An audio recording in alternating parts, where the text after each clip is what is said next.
Everybody, welcome to Carbon's DIY Garage. We are in the driver's side wheel well of my 2014 Chrysler 200.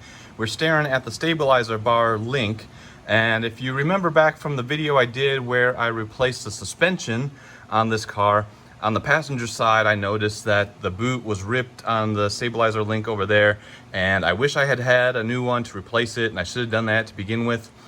Well, I've got the tires off again because I'm replacing the transmission fluid and filter.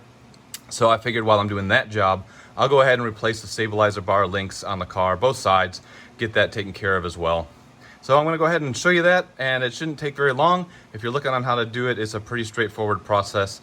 You're going to remove this top bolt, this bottom bolt, pull the link out, put the new link in.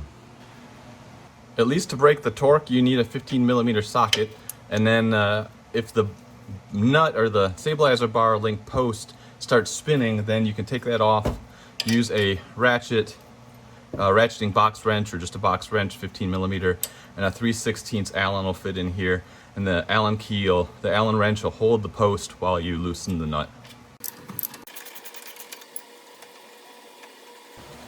Just to show you guys what I'm talking about here on the passenger side, since the driver's side didn't happen, but you can see that the center post there is spinning with the nut, and so that's when you need to use the Allen wrench to hold that still.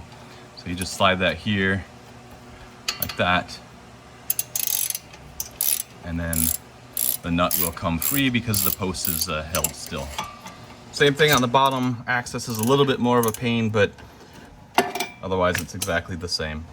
Once both nuts are off, just pull it out. Old ones on top, new ones on the bottom, looks exactly the same, gets installed exactly the same way, just looks newer. And of course, link is in the video description, and you just put it in the same way it came out.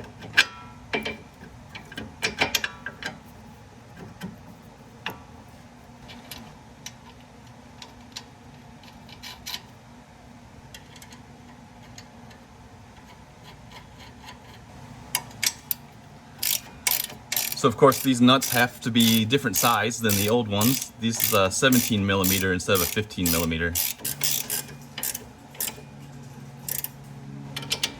Then you just torque this up to 35 foot-pounds.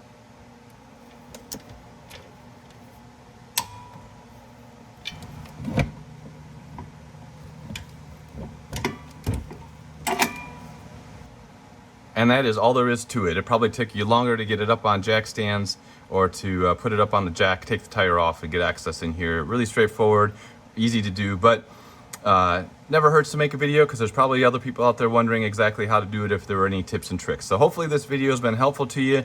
I know it's been a short one, but that's okay. Short ones are fine too. If this video has been helpful, give it a big thumbs up. Subscribe to the channel to get more content. Super thanks, or buymeacoffee.com if you'd like to support the channel financially. Either way, I appreciate you watching. If you have any comments, drop them below. Links in the video description for the parts. And otherwise, until the next video, you guys take care. Have a good one.